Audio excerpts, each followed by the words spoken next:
Nou, bye is krities vir ons samelewing, vir die voortbestaan van plante, vir blomme, vir vrugte, alles. Nou, dis presies waar Lourens hulle van Cape Honeybee Conservancy inkom. Hulle is besig om met Morgenster hierdie bye te beskerm.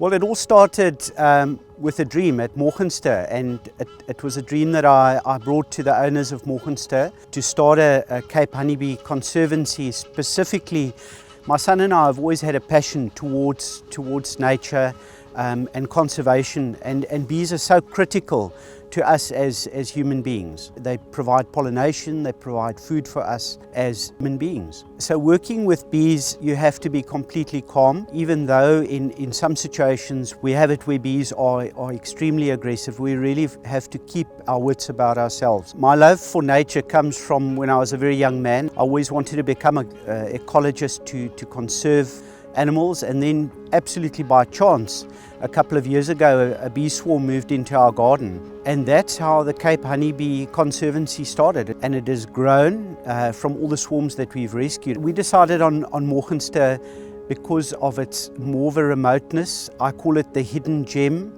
of Somerset West, and I wanted to be part of this hidden gem. Dylan and I have experienced probably some of our best moments as father and son, and some of the very funny moments was getting stung in my nose, and that was really very funny for a lot of people around me. At some stages when I do capture swarms, I would get a feeling that I could take my gloves off. In that moment, I can pick up to 5, 6, 8,000 bees in my hand and just put them into a hive. It doesn't always happen, it happens very seldom, but those are really, those are moments that Dylan and I really treasure as a father and son together. An interesting fact would be 80% of the bees in a hive are all female. They tend to go where they want to go, where they find food sources. So the honey is produced here in Morgenster, and we are very privileged that Morgenster has allowed us to sell the honey at Morgenster.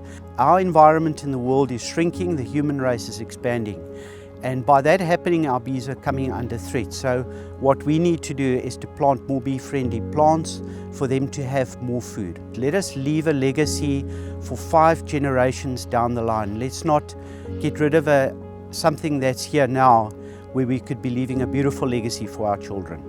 I think a lot of people are under the impression is that when we harvest the honey, there's literally a tap that we turn and the honey flows out, and that is as far as the truth as anything. It is incredibly hard work, it is incredibly dangerous work what we do, and we have a slogan saying beekeeping to us is not a hobby, it's a calling, and that is what Dylan and I do. This is not for the monetary thing of selling the honey. This is solely to conserve these incredible creatures that we know so little about.